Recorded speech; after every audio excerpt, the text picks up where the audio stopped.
Breaking news. Pakistan అంటోంది ఆఫ్ఘనిస్తాన్ పై ఇక open war అని. ఆఫ్ఘనిస్తాన్ పాకిస్తాన్ మధ్య ఉద్రిక్త పరిస్థితులు గంట గంటకు పెరుగుతూనే ఉన్నాయి. పాకిస్తాన్ ఆఫ్ఘనిస్తాన్ పై చేసిన ఎయిర్ స్ట్రైక్స్ కి ప్రతీకారంగా పాకిస్తాన్ పై తాలిబన్లు విరుచుకుపడ్డారు. పాకిస్తాన్ కు చెందిన సుమారు 55 మందిని హతమార్చారు. మీరు బిగ్ టీవీ స్క్రీన్ పైన చూడొచ్చు. పాకిస్తాన్ కి ఆఫ్ఘనిస్తాన్ కి మధ్య ఇప్పుడు ఓపెన్ వార్ జరుగుతుంది. పాకిస్తాన్ రక్షణ మంత్రి ఇదే విషయాన్ని చెప్తున్నాడు. మేము దీన్ని ఓపెన్ వార్ గా తీసుకుంటూ ఉన్నామని చెబుతున్నాడు. అంటే ఇక ప్రత్యక్ష యుద్ధమే అని చెబుతున్నాడు. ఆఫ్ఘనిస్తాన్ కూడా ఎక్కడా తగ్గేది లేదు అని చెప్తుంది. అంతేకాదు పాకిస్తాన్ కు చెందిన F-16 యుద్ధ విమానాన్ని ఆఫ్ఘనిస్తాన్ సేనలు కూల్చేసిన దృశ్యాలు మీరు బిగ్ టీవీ స్క్రీన్ పైన చూస్తున్నారు. పాకిస్తాన్ ఆఫ్ఘనిస్తాన్ పై ఎయిర్ స్ట్రైక్ చేసింది. కానీ ఆఫ్ఘనిస్తాన్ దగ్గర ఎయిర్ స్ట్రైక్స్ చేసే విమానాలు లేవు, ఫైటర్ జెట్స్ లేవు. కానీ ఆఫ్ఘనిస్తాన్ పాకిస్తాన్ కు చెందిన F-16 యుద్ధ విమానాన్ని నేల కూల్చిన దృశ్యాలు ఇప్పుడు మీరు బిగ్ టీవీ స్క్రీన్ పైన చూస్తున్నారు. ఆయుధ సంపత్తితో పోల్చుకుంటే ఆఫ్ఘనిస్తాన్ పిల్ల కోన. పాకిస్తాన్ దగ్గర ఆయుధ సంపత్తి చాలా ఎక్కువగా ఉంటుంది. అన్ని భాగాల నుంచి ఎయిర్ స్ట్రైక్స్ చేయగలదు. భూభాగం నుంచి భూభాగం పైకి యుద్ధాన్ని చేయగలదు. వాటర్ యుద్ధాన్ని, సముద్ర మార్గం గుండా కూడా యుద్ధాన్ని చేయగలదు. ఇంత ఆయుధ సంపత్తి ఉన్న పాకిస్తాన్ ముందు ఆఫ్ఘనిస్తాన్ పిల్లకోనే. కానీ పాకిస్తాన్ కి ముచ్చెమటలు పట్టిస్తోంది ఆఫ్ఘనిస్తాన్. ఒకవేళ పూర్తి స్థాయిలో యుద్ధం జరిగితే పాకిస్తాన్ పైచేయి కావచ్చు. కానీ ఆఫ్ఘనిస్తాన్ చేసే యుద్ధ తంత్రం ముందు పాకిస్తాన్ నిలబడగలుగుతుందనే చర్చ మొదలవుతుంది. ఎందుకంటే ఆఫ్ఘనిస్తాన్ సేనలు ఒక రీతిలో యుద్ధాన్ని చేయవు. వాళ్ళ యుద్ధ తంత్రం ఏ విధంగా ఉంటుందో అంచనా వేయటం శత్రువుకి దాదాపు అసాధ్యంగా కనిపిస్తూ ఉంటుంది. ఇదిగో మీరు బిగ్ టీవీ స్క్రీన్ పైన చూడొచ్చు. పాకిస్తాన్ పై ఆఫ్ఘనిస్తాన్ సేనలు విరుచుకు పడటంతో ధ్వంసమైన కార్లు, ధ్వంసమైన సైనిక పోస్టులు మీరు బిగ్ టీవీ స్క్రీన్ పైన చూడొచ్చు. యుద్ధ ట్యాంకులతో డ్యూరెంట్ రేఖ వెంబడి మోహరించి పాకిస్తాన్ కి ఆఫ్ఘనిస్తాన్ చుక్కలు చూపిస్తూ ఉంది. 55 మంది సైనికులను పొట్టన పెట్టుకున్న 55 మంది సైనికులను హతమార్చినట్టుగా తెలుస్తోంది. మాకు చెందిన 55 మంది సైనికులను పొట్టన పెట్టుకుందని పాకిస్తాన్ ఇప్పటికే గగ్గోలు పెడుతోంది. పాకిస్తాన్ రక్షణ శాఖ మంత్రి చెబుతున్నాడు, దీన్ని మేము ప్రత్యక్ష వారుగా చూస్తున్నామని. అవో ఎయిర్ స్ట్రైక్స్ మీరు చూడొచ్చు. పాకిస్తాన్ ఆఫ్ఘనిస్తాన్ పై ఎయిర్ స్ట్రైక్స్ కి పాల్పడింది. అయితే ఆఫ్ఘనిస్తాన్ పాకిస్తాన్ కు చెందిన యుద్ధ విమానాన్ని నేల కూల్చేసింది. ఇది మామూలు విషయం కాదు. ఒకవేళ ప్రత్యక్ష యుద్ధానికి దిగితే మేం వెనుకాడము అని పాకిస్తాన్ కి ఆఫ్ఘనిస్తాన్ చెబుతుంది. ఆపరేషన్ గజబ్ లిల్ హక్, దీనికి పాకిస్తాన్ పెట్టిన పేరు ఆపరేషన్ గజబ్ లిల్ హక్. ఇది ఉగ్ర రూపం దాల్చితే, ఒకవేళ కాల్పుల దిశగానే ముందుకు వెళితే, ఇరు దేశాలు ఇంకా ప్రత్యక్ష యుద్ధానికి కాలు దూతే దాని పరిణామాలు ఏ విధంగా ఉంటాయోనని ఇప్పుడు అంతర్జాతీయ సమాజం భయపడుతూ ఉంది. నిజానికి పాకిస్తాన్ పోల్చుకుంటే మా దగ్గర అణ్వాయుధాలు ఉన్నాయని పాకిస్తాన్ చెబుతూ ఉంటుంది. నిజానికి ఏ రకంగా చూసినా ఆఫ్ఘనిస్తాన్తో పోల్చుకుంటే పాకిస్తాన్ యుద్ధ సామాగ్రిలో చాలా ముందంజలోనే ఉంటుంది. అధునాతన యుద్ధ సామాగ్రి విషయంలో పాకిస్తాన్ ముందంజలోనే ఉంటుంది. కానీ ఆఫ్ఘనిస్తాన్ పాకిస్తాన్కి ఏ విధంగా చుక్కలు చూపెడుతుంది అన్నదే ఇప్పుడు పెద్ద ఎత్తున చర్చనీయాంశంగా మారింది. అసీం మునీర్ కూడా ఇప్పుడు ఒకవైపు పాకిస్తాన్లో అంతర్యుద్ధం, బలూచిస్తాన్ లిబరేషన్ ఆర్మీ BLA పాకిస్తాన్కి చుక్కలు చూపిస్తుంది. అంతర్యుద్ధంతో పాకిస్తాన్ కొట్టుమిట్టాడుతుంది. మరోవైపు ఇటువైపు చూసుకుంటే భారత్ పాకిస్తాన్ తోక జాడిస్తే కట్ చేయడానికి సిద్ధంగా ఉంది. అటువైపు చూసుకుంటే ఆఫ్ఘనిస్తాన్ పాకిస్తాన్ పై విరుచుకుపడుతుంది. గతంలో మనం చూసాం టర్కీ, సౌదీ అరేబియా, కువైట్ లాంటి దేశాలు మధ్యవర్తిత్వం వహించి ఇరు దేశాల మధ్య కాల్పుల విరమణ పాటించే విధంగా సయోధ్యను కుదిర్చే ప్రయత్నాలు చేశాయి గత అక్టోబర్లో. కానీ అవేవి సాధ్యపడలేదు.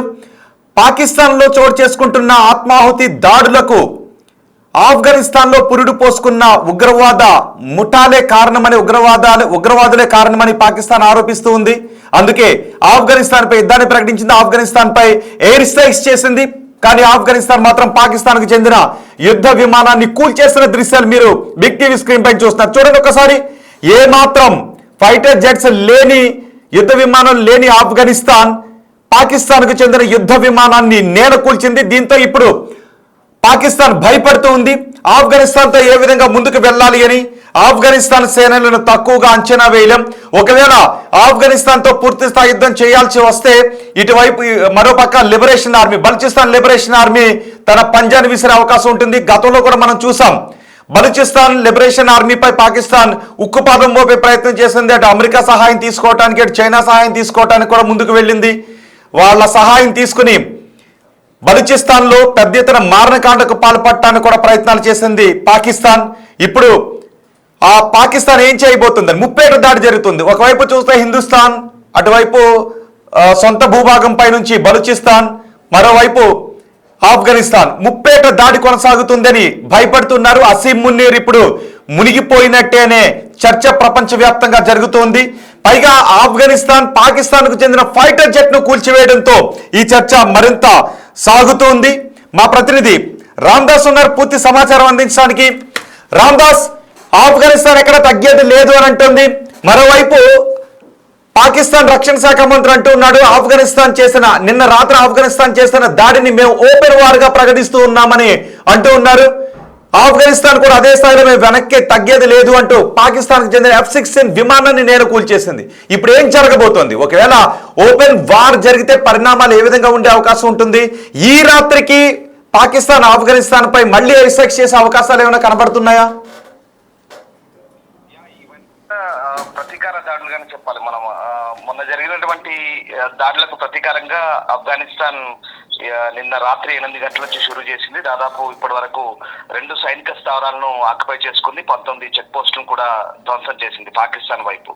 బట్ ఇక్కడ పాకిస్తాన్ ఓపెన్ వార్ అనౌన్స్ చేసింది. ఖవాజా డిఫెన్స్ మినిస్టర్ చెప్తున్నాడు, గజబ్ లిల్ హక్ పేరుతో ఈ మిలిటరీ ఆపరేషన్ కు పాకిస్తాన్ తెరతీసింది. అయితే ద సేమ్ టైం ఆఫ్ఘనిస్తాన్ కూడా భీకరంగా పోరాడుతోంది.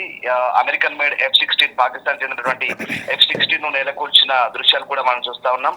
దాంతో పాటు ఇక్కడ 19 చెక్ పోస్టులను ధ్వంసం చేసిన పరిస్థితి. ప్రధానంగా అంటే నంగరార్, అలాగే పక్టికా, తర్వాత ఈ ప్రావిన్స్ లో ఎక్కువగా దాడులు కొనసాగిస్తుంది పాకిస్తాన్ వైపు నుంచి. అలాగే నిన్న మిడ్ నైట్ నుంచి కూడా కందహార్, కాబుల్, ఈ క్యాపిటల్ సిటీ కాబుల్, అలాగే కందహార్ ప్రాంతాల్లో ఆఫ్ఘనిస్తాన్ చెందినటువంటి బ్రిగేడ్ ఆఫీసర్స్ కావచ్చు, అక్కడ వాళ్ళకి సంబంధించినటువంటి ఆయుధ డిపోల మీద దాడులు చేసి చాలా మందిని చంపామంటూ పాకిస్తాన్ చెప్తుంది. కానీ ఇక్కడ అయితే దాడులకు సంబంధించి 2 వైపుల ధృవీకరణ ఉంది, కానీ పాకిస్తాన్ చెప్తున్న లెక్కల్లో వాస్తవం లేదని మనకు అర్థమవుతుంది. ఆఫ్ఘనిస్తాన్ ప్రతినిధి జబీవుల్లా మాట్లాడుతూ చాలా మంది సురక్షితంగా బయటపడ్డారు, చాలా మంది గాయపడ్డారు, కానీ ఎవరికి ఎలాంటి డ్యామేజ్ లేదంటున్నారు. కానీ 2 వైపుల నుంచి క్యాజువాలిటీస్ మనకు రిపోర్ట్ అవుతున్న పరిస్థితి. ఇక అయితే ఓపెన్ సుమారు ఎంతమంది 55 మంది వరకు పాకిస్తాన్ రామ్దాస్ ఎంతమంది చనిపోయి ఉండొచ్చు? సుమారు 55 మంది వరకు పాకిస్తాన్ సైనికులను మట్టుబెట్టినట్టుగా తెలుస్తోంది. కొంతమంది బందీలుగా ఆఫ్ఘనిస్తాన్ పట్టుకు వెళ్ళినట్టుగా తెలుస్తోంది. అంటే పాకిస్తాన్ మీడియా చెప్తున్న వార్తలకి లేదా ఇటు ఆఫ్ఘనిస్తాన్ చెప్తున్న వార్తలకి పొంతన లేకుండా ఉంది. ఎవరి వారు తమకు అనుకూలమైన ప్రకటనలు చేస్తున్న పరిస్థితి. తాము జరిపిన దాడుల్లో 55 మంది పాకిస్తాన్ సైనికులు మరణించినట్టుగా ఆఫ్ఘన్ ప్రతినిధి వెల్లడిస్తున్నారు. తమ గగనతరంలోకి వచ్చినటువంటి 2 పాకిస్తాన్ విమానాలు కూడా కూల్చేస్తామని చెప్తున్నారు. అయితే ఈ పాకిస్తాన్ దీన్ని ఖండిస్తుంది. ఆఫ్ఘనిస్తాన్ సైనికులు 133 మంది చనిపోయారు, మరొక 200 మంది పైగా గాయపడ్డట్టుగా ఇటు పాకిస్తాన్ వైపు నుంచి స్టేట్మెంట్ వస్తున్న పరిస్థితి. ఆ క్యాజువాలిటీ సంగతి పక్కన పెడితే ఎప్పుడైతే ఈ సీజ్ ఫైర్ ఉల్లంఘన జరిగిందో, వాస్తవానికి లాస్ట్ ఇయర్ సెప్టెంబర్ లో భీకర దాడులు జరిగాయి మనకు తెలిసిందే. అప్పుడు కూడా కందహార్, పక్టికా ప్రావిన్స్ లో, అలాగే కాబుల్, ఖైబర్ పఖ్తూన్ఖ్వా ప్రావిన్స్ లో దాడులు జరిగిన తర్వాత అక్టోబర్ లో ఖతర్ వేదికగా టర్కీ అలాగే సౌదీ మధ్యవర్తిత్వంతో వీళ్ళ మధ్య చర్చలు జరిగాయి. కానీ అది ఎక్కువ కాలం నిలవలేదు. దాని తర్వాత మళ్ళీ మొన్న ఫిబ్రవరిలో తిరిగి భీకర దాడులు జరిగాయి. ఎందుకంటే ఇస్లామాబాద్ లో మసీద్ పై జరిగిన దాడి తర్వాత 32 మంది ఆత్మాహుతి దాడి తర్వాత 32 మంది చనిపోవడంతో దాంతో మళ్ళీ పాకిస్తాన్ ఎయిర్ స్ట్రైక్స్ మొదలు పెట్టింది. దానికి ప్రతిగా మళ్ళీ పరస్పరం దాడులు కొనసాగుతున్న పరిస్థితి. ఈ మొత్తం కారణానికి 2021 నుంచి ఎప్పుడైతే ఆఫ్ఘనిస్తాన్ లో తాలిబాన్లు కొలువుదీరారో అప్పటి నుంచే ఇదంతా జరుగుతోంది. వీళ్ళకి టీటీపీకి ఆశ్రయం ఇస్తుంది. ఆఫ్ఘనిస్తాన్ గడ్డపై నుంచి దాడులు జరుగుతున్నాయంటూ పాకిస్తాన్ ఆరోపిస్తున్న పరిస్థితి. ప్రధానంగా డ్యూరాన్ లైన్ ఏదైతే సరిహద్దు రేఖ వెంబడి 2700 కిలోమీటర్లో ఉన్నటువంటి సరిహద్దు రేఖ వెంబడి ఉన్నటువంటి చెక్ పోస్టులే ఈ ప్రధానంగా దీనికి కారణంగా తెలుస్తుంది. అంతేకాదు రామ్దాస్, నిజానికి పాకిస్తాన్ కు ఒకటి అలవాటుగా మారిపోయింది. ఎప్పుడు అవకాశం కుదిరినప్పుడల్లా పాకిస్తాన్ ప్రేరేపిత ఉగ్రవాదులను భారత్లోకి పంపించడం, భారత్ లో అశాంతిని క్రియేట్ చేయాలని చూడటం. ఇప్పుడు పాకిస్తాన్ పై దాడి చేస్తూ ఉంటే, అది కూడా పాకిస్తాన్ ఆఫ్ఘనిస్తాన్ పై చేసిన ఎయిర్ స్ట్రైక్స్ కి ప్రతీకారం తీర్చుకుంటూ ఉంటే, ఆఫ్ఘనిస్తాన్ భారతదేశంలో ఒక కాలనీగా మారిపోయింది అంటూ ఒక ట్విట్టర్లో ఒక పోస్ట్ చేశాడు పాకిస్తాన్ రక్షణ శాఖ మంత్రి. ఇక్కడ కూడా ఏదో ఒక విధంగా భారత్ని లాగే ప్రయత్నమే చేస్తుంటుంటాడు. ఎగ్జాక్ట్లీ. ఇప్పుడు ఖ్వాజా షరీఫ్ అదే ట్వీట్ చేశాడు. యాక్చువల్ గా ఖ్వాజా షరీఫ్ ఎక్స్ ని మన ఇండియాలో బ్యాన్ చేశారు. మనకు అందుతున్నటువంటి సమాచారం ప్రకారం పాకిస్తాన్ వైపు నుంచి ఎప్పుడు అది దొంగేడుపు. అంటే పాకిస్తాన్ కి ఇప్పుడు బాధ ఏంటో తెలిసి వస్తుంది. ఆఫ్ఘనిస్తాన్ ఇండియాకి భారత్ కి ఒక ప్రాక్సీగా మారింది, ఒక కాలనీగా మారిందంటూ ఖ్వాజా షరీఫ్ తిరిగి ఆరోపణ చేసిన పరిస్థితి. అంటే అక్కడ బలూచ్ ఫైటర్స్ చేసిన పోరాటానికి ఆ రకమైనటువంటి స్పందన ఉంటుంది. ఇటు ఆఫ్ఘనిస్తాన్ లో ఏం చేసిన భారత్ ప్రోత్సహించినట్టు చెప్తుంది. అంటే రెండు వైపులా, ఇటు బలూచిస్తాన్ వైపు పోరాటం చేసినా, ఆఫ్ఘనిస్తాన్ వైపు చేసినా వీళ్ళందరికీ భారత్ సహకారం అందిస్తుందంటూ దొంగేడు పెడుతున్న పరిస్థితి. ఎవరైతే వీళ్ళు టెర్రరిస్టులను పెంచి ప్రోత్సహిస్తున్నారో వీళ్ళే తిరిగి ఆ బాధ ఏంటో తెలిసిన తర్వాత ఇప్పుడు భారత్ పైకి ఈ నెపాన్ని నిందను నెట్టే ప్రయత్నం చేస్తారు. దీన్ని భారత విదేశాంగ శాఖ ఎప్పటికప్పుడు ఖండిస్తూనే ఉంది. రణధీర్ జైస్వాల్ మన MEA అఫీషియల్ కరెస్పాండెంట్ ఆయన ఎప్పటికప్పుడు ఖండిస్తూనే ఉన్నారు. అయితే మొత్తం మీద ఈ అన్ని దాడులకు భారత కారణం అంటూ పాకిస్తాన్ చేస్తున్న ఆరోపణలు కూడా భారత్ ఎప్పటికప్పుడు తోచిపుస్తుంది. ముఖ్యంగా దక్షిణాసియాలో ఇప్పుడున్నటువంటి పరిణామాల నేపథ్యంలో నిశ్చితంగా భారత్ కూడా గమనిస్తున్న పరిస్థితి, ప్రపంచ దేశాలు కూడా గమనిస్తున్నాయి. ఓపెన్ వార్ ఎప్పుడైతే పాకిస్తాన్ డిక్లేర్ చేసిందో దాని తర్వాత ఈ రెండు దేశాల మధ్య యుద్ధం ఎన్ని రోజులు జరుగుతుందనేది కూడా మనం పూర్తి స్థాయిలో అంటే ఓపెన్ వార్ కి వెళితే పరిణామాలు ఏ విధంగా ఉండే అవకాశం ఉంటుంది? F-16 యుద్ధ విమానాన్ని కూల్చేసి ఆఫ్ఘనిస్తాన్ ఇచ్చిన సంకేతాలను ఏ విధంగా చూడాలి? Exactly. Open war in the sense ఇప్పుడు ఉన్నటువంటి పరిస్థితుల్లో పాకిస్తాన్ దగ్గర ఉన్నటువంటి ఆయుధ సామగ్రి ఫ్రాంక్ గా చెప్పాలంటే ఆఫ్ఘనిస్తాన్ దగ్గర లేదు ఎయిర్ స్ట్రైక్ సంబంధించినటువంటి దాడులు చేయడానికి. కానీ రెండు దేశాలు కూడా ఎన్ని రోజులు యుద్ధం చేయగలుగుతాయన్నది ఇక్కడ ప్రధాన ప్రశ్న. రెండు దేశాలు కూడా ఆర్థికంగా అంతంత మాత్రమే ఉన్న పరిస్థితి. పాకిస్తాన్ పూర్తిగా దివాలా తీసిన పరిస్థితి, ఆఫ్ఘనిస్తాన్ కూడా ఆర్థిక పరిస్థితి అంత మాత్రంగానే ఉంది. రెండు దేశాలు కూడా పూర్తి స్థాయి యుద్ధాన్ని దిగినా ఎక్కువ కాలం యుద్ధం జరిగే అవకాశం అయితే లేదు. బహుశా ఒక వారం లోపే మూసే అవకాశం ఉంది, 3-4 రోజులు కూడా జరిగే అవకాశం ఉంది. ఒకవేళ ఆ లోపల ఈ సౌత్ ఏషియాలో జరుగుతున్న పరిణామాలకు సంబంధించి మళ్ళీ తుర్కియా కానీ లేదా సౌదీ కానీ ఇతర ముస్లిం కంట్రీస్ కానీ ఎవరైనా స్పందిస్తే కనుక మళ్ళీ ఈ సీజ్ ఫైర్ సంబంధించినటువంటి చర్చలు జరిగే అవకాశం లేకపోలేదు. ఖచ్చితంగా ఇరు దేశాల మధ్య మళ్ళీ సైద్య కూర్చే అవకాశం ఉంది. కానీ పాకిస్తాన్ చెప్తోంది ఆఫ్ఘనిస్తాన్ ను నలిపేస్తాం, నలిపేస్తాం అంటూ చెప్తున్న పరిస్థితి. కానీ ఆఫ్ఘనిస్తాన్ ఎక్కడా తీసుకోలేదు. పాకిస్తాన్ డ్యూరాండ్ లైన్ వెంబడినటువంటి చెక్ పోస్టులపై భీకర దాడులు అయితే కొనసాగిస్తోంది. నిన్న రాత్రి నుంచి కొనసాగిస్తున్న దాడులు దాదాపు 58 మందికి పైగా పాకిస్తాన్ సైనికులు చనిపోయినట్టుగా ఇప్పటికే ఆఫ్ఘనిస్తాన్ ప్రకటిస్తుంది. కానీ పాకిస్తాన్ ఆ లెక్కల్ని దాచిపెడుతుంది అనేది వెరీ క్లియర్. ఎక్కడా ఒప్పుకోవట్లేదు తమ ఓటమిని లేదా తమ వైపు జరిగినటువంటి డ్యామేజ్ ని అంగీకరించిన పరిస్థితి కనబడుతోంది. ప్రధానంగా ఆ డ్యూరాన్ లేక వెంబడినటువంటి స్థావరాలు చెక్ పోస్టులు ఏవైతే ఉన్నాయో వాటి వెంబడి నిన్నటి నుంచి కూడా ఆ విమానాలన్నీ కూడా గర్జిస్తున్న పరిస్థితి కనబడుతోంది.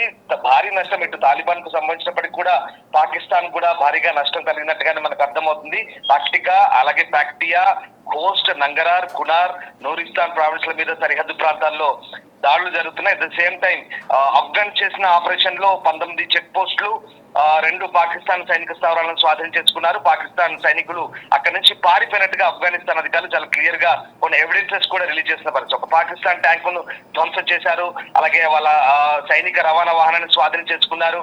ఇక ఈ నేపథ్యంలో ప్రస్తుతం ఈ నంగరారు శరణార్థి శిబిరంపై కూడా క్షిపణి దాడి చేస్తూ ప్రధానంగా ఆఫ్ఘనిస్తాన్ ఆరోపిస్తున్న ఒకటే సివిలియన్స్ పై దాడి చేస్తున్నారు, మహిళలు చిన్నారులపై దాడి చేస్తున్నారు, పదుల సంఖ్యలో చాలా మందిని చంపుతున్న పరిస్థితి. మొన్నటి నుంచి కూడా అదే జరుగుతుంది, ఆఫ్ఘనిస్తాన్ అదే ఆరోపిస్తుంది. ఇక మరోవైపు పాకిస్తాన్ ప్రధాని షబాజ్ షరీఫ్ కూడా మాట్లాడుతున్నారు. ప్రధానంగా ఇండియా వైపు వాళ్ళు మళ్ళీ వేలెత్తి చూపుతున్న పరిస్థితి. దీనికి ఎప్పటికప్పుడు ఇండియా కూడా ఖండిస్తున్న పరిస్థితి కనబడతా ఉంది. ఇక ప్రస్తుతం ఉన్నటువంటి సిచ్యువేషన్ లో ఇక్కడ చిత్రాల్, ఖైబర్, మొహమ్మద్ ఖుర్రం, బజౌర్ ఈ ప్రాంతాల్లో తీవ్ర స్థాయిలో పోరాటం జరుగుతుంది. ఇంకా ఆఫ్ఘన్ ఎయిర్ స్పేస్ లో పాకిస్తాన్ ఇంకా కొన్ని ప్రాంతాల్లో కాచుకొని కూర్చుంది. అయితే ఇటు ఆఫ్ఘనిస్తాన్ నుంచి తూర్పు, ఆగ్నేయ పాకిస్తాన్ సరిహద్దు వైపు నుంచి కూడా భీకరమైన దాడులకు సిద్ధమవుతుంది. పాకిస్తాన్ కు బుద్ధి చెప్పేందుకు ఆఫ్ఘనిస్తాన్ ఎక్కడ తగ్గట్లేదు అనేది ఈ మనకి దాడుల బట్టి అర్థమవుతుంది. అలాగే టోర్కమ్ చెక్ పోస్ట్ అంటారు, టోర్కమ్ చెక్ పోస్ట్ ప్రాంతాల్లో కూడా ఆఫ్ఘనిస్తాన్ వైపు నుంచి పాకిస్తాన్ కు భీకరమైన ప్రతిదాడి ఎదుర్కొంటున్నారు. పాకిస్తాన్ సైనికులు అక్కడ తోకబొడిచి పారిపోతున్న పరిస్థితి కూడా కనబడుతుంది. అంటే ఇక్కడ ఓవరాల్ గా చెప్పేది ఏంటంటే పాకిస్తాన్ ఒక లక్ష్యం లేని దాడులు చేస్తుంది. ఆఫ్ఘనిస్తాన్ పై కేవలం ఒక కక్షతో దాడులు చేస్తుంది. వాళ్ళ దగ్గర వైమానిక బలం ఉంది కాబట్టి అడ్డగోలుగా దాడులు చేస్తుంది. కాందహార్ కానీ, కాబుల్ కానీ, లేదా పట్టికా ప్రావిన్స్ కానీ, నంగరార్ ప్రావిన్స్ కానీ, ఇక్కడ ఓవరాల్ గా సివిలియన్స్, మహిళలు చాలా మంది డ్యామేజ్ అవుతున్నారు. వాళ్ళు ఏం చెప్తున్నారు, టీటీపీ లక్ష్యంగా లేదా ఆఫ్ఘన్ సైనికుల లక్ష్యంగా చేస్తున్నామంటున్నప్పుడు కూడా అవన్నీ కూడా గురి తప్పుతున్నాయి. ఈ మొత్తం వ్యవహారాలన్నీ కూడా అంతర్జాతీయ సమాజం గమనిస్తోంది. పాకిస్తాన్ చేస్తున్నటువంటి దొంగ దెబ్బలు, దాడులనైతే ఎప్పటికప్పుడు ఆఫ్ఘనిస్తాన్ తిప్పికొడుతున్న పరిస్థితి మనకు కనబడుతుంది. ఇప్పటికైతే ఇంకా ఈ దాడులు అయితే కొనసాగుతున్నాయి. ఎప్పటికప్పుడు ప్రతీకార దాడులు కూడా ఇటు ఆఫ్ఘనిస్తాన్ కూడా కొనసాగుతున్న వేళ మరి ఈ పరిణామాలు ఎక్కడ దారిస్తాయి? ఓపెన్ వార్ అంటే కంప్లీట్ గా అవుట్ రైట్ గా యుద్ధానికి దిగారు, యుద్ధానికి ప్రకటించారు. కానీ మరి ఎన్ని రోజులు కొనసాగుతోంది, ఆ ఇరువైపుల నుంచి ఎట్లాంటి ప్రతీకార దాడులు ఉంటాయి, ఎన్ని రోజులు ఇది కొనసాగుతుంది, ఆర్థిక పరిస్థితులు అంతంత మాత్రంగా ఉన్న నేపథ్యంలో ఈ యుద్ధం మళ్ళీ ఎక్కడ దారి తీయబోతుందని మాత్రం ఇంకా వేచి చూడాల్సిందే. రైట్ రామ్దాస్, పాకిస్తాన్ ఆఫ్ఘనిస్తాన్ పై ఓపెన్ వార్ ను ప్రకటించింది. దీనికి పేరు కూడా పెట్టింది. పాకిస్తాన్ పెట్టిన పేరు గజబ్ లిల్ హక్. గజబ్ లిల్ హక్ అనే పేరుని కూడా పెట్టింది. ఎప్పుడైతే యుద్ధ విమానాన్ని కూడా కూల్చేసిందో, తమ పౌరులను, తమ సైనికులను 55 మందిని ఆఫ్ఘనిస్తాన్ మట్టుబెట్టిందో, ఇక ఇది ఓపెన్ వార్ అంటూ పాకిస్తాన్ కయ్యానికి కాలు దూవుతుంది. సో ఇప్పుడు ఓపెన్ వార్ ప్రకటిస్తే ఎటువంటి పరిణామాలు ఉంటాయని ప్రపంచ దేశాలు చర్చించుకుంటూ ఉన్నాయి. అదే సమయంలో భారత్ పై విషయాన్ని కక్కుతోంది పాకిస్తాన్ రక్షణ శాఖ మంత్రి అంటూ ఉన్నాడు, భారతదేశంలో ఒక కాలనీగా మారిపోయింది ఆఫ్ఘనిస్తాన్, భారత సహకారంతోనే మాపై కయ్యానికి కాలు దూతోంది ఆఫ్ఘనిస్తాన్ అంటుంది. ప్రపంచ దేశాల్లో ఉన్న ఉగ్రవాదులందరినీ సమీకరించి మా దేశంలో ఉగ్రవాద చర్యలకు ఆఫ్ఘనిస్తాన్ పాల్పడుతోందని పాకిస్తాన్ అంటూ ఉంది. పాకిస్తాన్ ఆరోపణలు ఇలా ఉంటే వాస్తవ పరిస్థితులు సరిహద్దు రేఖ వెంబడి ఏ విధంగా ఉన్నాయి మనం చూద్దాం. డ్యూరెంట్ రేఖను ఆఫ్ఘనిస్తాన్ అంగీకరించదు. కానీ ఆ రేఖ వెంబడి ఇప్పుడు ప్రస్తుతం ఉద్రిక్త వాతావరణం చోటు చేసుకుంటూ ఉంది. పాకిస్తాన్లో చోటు చేసుకుంటున్న ఆత్మాహుతి దాడులకు ఆఫ్ఘనిస్తానే కారణం అని చెప్తుంది. నిజానికి పాకిస్తాన్ అంటేనే ఉగ్రవాదుల కర్మాగారం, అది ఉగ్రవాదుల ఫ్యాక్టరీ. పాకిస్తాన్లో ఉగ్రవాదులు తయారవుతారు. ప్రపంచానికి ఉగ్రవాదులను సప్లై చేసే దేశం పాకిస్తాన్. అవకాశం దొరికినప్పుడల్లా భారత్పై ఉగ్రవాదులను ఉసుగొలుపుతూ ఉంటుంది. అలాంటి పాకిస్తాన్ ఇప్పుడు ఉగ్ర చర్యలతో అట్టుడుకుపోతుంది. అంతర్యుద్ధం ఒకవైపు అంటే బలూచిస్తాన్ ఇప్పటికే రిపబ్లిక్ ఆఫ్ బలూచిస్తాన్ గా ప్రకటించుకుంది. మొన్న మనం ఆపరేషన్ సింధూర్ సమయంలో బలూచిస్తాన్ మేము స్వతంత్ర దేశంగా ప్రకటించుకున్నామని చెప్పింది. ఆ తర్వాత బలూచిస్తాన్లో ఊచకోత కోసే ప్రయత్నం చేశారు. బలూచిస్తాన్ లిబరేషన్ ఆర్మీని పాకిస్తాన్ అనగదొక్కే ప్రయత్నం చేసింది.